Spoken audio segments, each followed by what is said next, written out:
XFL was really funny. Yeah, where'd you think that was going to go? Nowhere. Yeah. Yeah, nowhere. And there's really no reason why it shouldn't go anywhere, but it's just that same old thing of, you know, you're marching into a different genre, a different yard.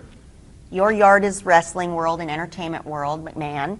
And these, you know, big network people spend buco bucks on their advertising and Super Bowl. And there's a lot at stake there. They don't want a third player. They don't want somebody in there, second player. They don't want that. What was Vince genuinely excited and optimistic about this around you guys? Did he think this was going to work? No, but we certainly were enjoying all the free T-shirts and stuff with the logo. I mean, box loads of stuff came to us. We were like the Barbie dolls to march around and, you know, wear the logo. What were you asked to do? And answer questions. We did interviews, and people would ask us about it. And, you know, basically, you're, we were just pissed. We were pissed because I kept always saying, I just want to meet the guy whose jersey and helmet came out of my paycheck.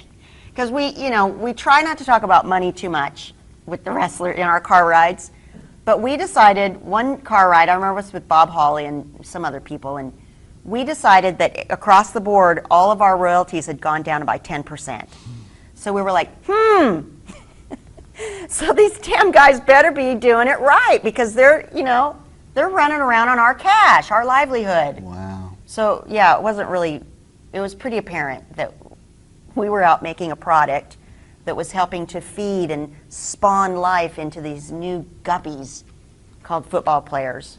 Well, when these guppies started floating to the surface belly up, what's the perception with, I mean, you guys know it's over. Is Vince starting to get pissy about it? Are there even more money troubles now as they're trying to pour some more cash in to resurrect the league? What's going on as it's dying? I think it was with us on our end being just wrestlers out with our huge roster. You know, I remember getting the roster and not even being able to look at past the second page because it would make me tired to look at it. But we were just business as usual. You know, it was our job to just keep doing it. We had really good houses at the time, so wrestling was still good. And, you know, we just were feeling the pinch a bit with our paychecks as far as royalties go. But nobody had anything really to complain about. It's kind of like if you have, you know, are you married? Yeah. So if your wife was a real bitch to be around, okay, and but you knew you're in for the kids, you're in because divorce is too expensive, but she was intolerable. Yeah. Now all of a sudden she's doing the gardener, and she's just so nice to you. You don't have to have sex with her, or maybe she's really hot for you now because she's getting turned on by someone else. Yeah. Do you complain about the gardener, or do you just kind of like? So with XFL, it was kind of like McMahon was wrapped up in a new project, a gardener. That was he was fucking the XFL. Yeah, he was. But you were getting. And he was arguing with press and media, and he was kind of getting his rocks off in another way, you know. So we could just kind of do, and the show could do, and things were kind of cruising over here. And then we got lots of sweatshirts and nice things to wear for free, and big jackets, and so we were kind of like, we're like the kids of you, the wife, and the gardener. You know, we're happy because our family's kind of happy.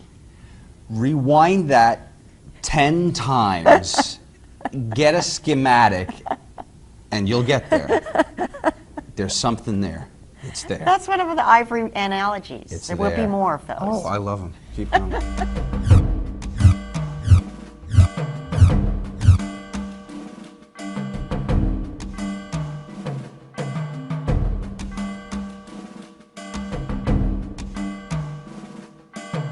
I don't know. Is McMahon that volatile that he'll go off at any? Well, golly sakes, you know, the guy's, this is his family business. Yeah. It's all he does. You know, he steps out, he does a little project here. Like, remember way back was the bodybuilders? There was going to be that, WBF. Yeah. So, I mean, you know, come on. The guy doesn't step out of the box very often. And, you know, so you get an itch, you go with the gardener. Yeah. You do the thing.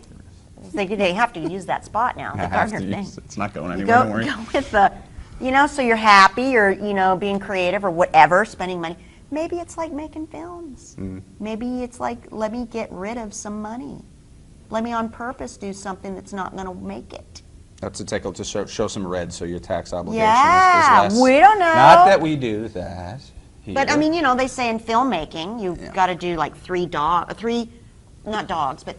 movies that won't make any money until you get one that will. And you just do it knowing. Mhm. It's like flipping houses. It's like anything. Mhm. So maybe there's more to it than what we're, you know. But I think that Vince McMahon, of course, is a talented man, and he's a theatrical man. And Bob Costas is a huge entity in the, you know, sports world. So Bob Costas stands for what? Olympics, network television, you know, legitimate, believable, and sports. Yeah. And McMahon, what is he? He's entertainment, but he's in sports, and he has a mecca of his own. So you got right there, why not make something fabulous happen? But if you crawl back a little bit with Costas, he was working for WWE at WrestleMania 1? He was taking, before that, the lead up to it, so he was taking WWF paychecks in 1984 also, which makes you wonder if maybe they have a friendly enough relationship that Right. talking about, say, hey, why don't we do something kind of fun here? Yeah. Might- Well, might that have wouldn't, happened. yeah. That wouldn't surprise me at all. Could have.